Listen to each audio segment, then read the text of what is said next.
ನಮಸ್ಕಾರ ಸ್ನೇಹಿತರೆ, ನಮ್ಮೂರು ನಮ್ಮ ಜನ ಚಾನಲ್ಗೆ ಸ್ವಾಗತ.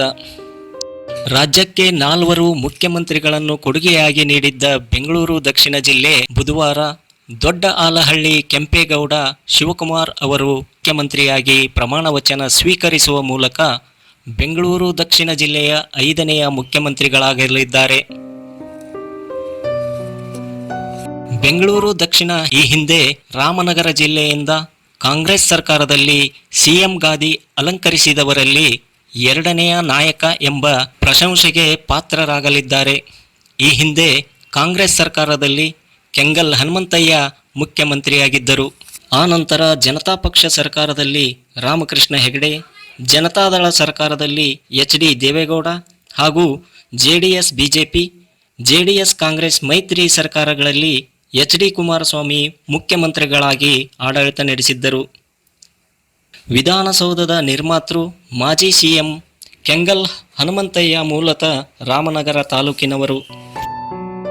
1952 ಮತ್ತು 1957ರ ಚುನಾವಣೆಗಳಲ್ಲಿ ರಾಮನಗರ ಕ್ಷೇತ್ರದಿಂದ ಕೆಂಗಲ್ ಆಯ್ಕೆಯಾಗಿದ್ದರು. 1952ರ ಮೊದಲ ವಿಧಾನಸಭೆಯಲ್ಲಿ ಮೈಸೂರು ರಾಜ್ಯದ ಪ್ರಭಾವಿ ನಾಯಕರಾಗಿದ್ದ ಕೆಂಗಲ್ ಅವರಿಗೆ ಮುಖ್ಯಮಂತ್ರಿ ಪದವಿ ಒಲಿದು 4 ವರ್ಷ 5 ತಿಂಗಳು ಆಡಳಿತ ನಡೆಸಿದ್ದರು. 1983ರಲ್ಲಿ ರಾಜ್ಯದಲ್ಲಿ ಮೊಟ್ಟ ಮೊದಲ ಬಾರಿಗೆ ರಾಮಕೃಷ್ಣ ಹೆಗಡೆ ನೇತೃತ್ವದಲ್ಲಿ ಕಾಂಗ್ರೆಸ್ಸೇತರ ಸರ್ಕಾರ ಅಧಿಕಾರಕ್ಕೆ ಬಂದಿತು. ಬಿಜೆಪಿ ಬೆಂಬಲದೊಂದಿಗೆ ಅಧಿಕಾರಕ್ಕೆ ಬಂದ ಜನತಾ ಪಕ್ಷದ ಸರ್ಕಾರದಲ್ಲಿ ರಾಮಕೃಷ್ಣ ಹೆಗಡೆ ಅವರಿಗೆ ಸಿಎಂ ಹುದ್ದೆ ಒಲಿದಿತ್ತು. ಆದರೆ ಹೆಗಡೆಯವರು ಉಭಯ ಸದನಗಳ ಸದಸ್ಯರಾಗಿರಲಿಲ್ಲ. 6 ತಿಂಗಳೊಳಗೆ ವಿಧಾನಸಭೆ ಅಥವಾ ವಿಧಾನ ಪರಿಷತ್ ಸದಸ್ಯರಾಗಬೇಕಿತ್ತು. ಅವರಿಗಾಗಿ ಕನಕಪುರದಿಂದ ಚುನಾಯಿತರಾಗಿದ್ದ ಪಿಜಿಆರ್ ಸಿಂಧ್ಯಾ ಸ್ಥಾನ ತೆರವು ಮಾಡಿಕೊಟ್ಟರು. ಕನಕಪುರದಲ್ಲಿ ನಡೆದ ಮರು ಚುನಾವಣೆಯಲ್ಲಿ ರಾಮಕೃಷ್ಣ ಹೆಗಡೆ ಗೆಲುವು ಸಾಧಿಸಿ ಸದನದ ಸದಸ್ಯರಾದರು.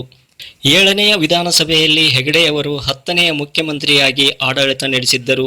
ಈಗ ಡಿ.ಕೆ. ಶಿವಕುಮಾರ್ ಅವರು 16ನೇ ವಿಧಾನಸಭೆಯ 25ನೇ ಮುಖ್ಯಮಂತ್ರಿಯಾಗುವುದರ ಜೊತೆಗೆ ಕನಕಪುರದ 2ನೇ ಮುಖ್ಯಮಂತ್ರಿಯಾಗಿ ಅಧಿಕಾರ ವಹಿಸಿಕೊಂಡಿದ್ದಾರೆ.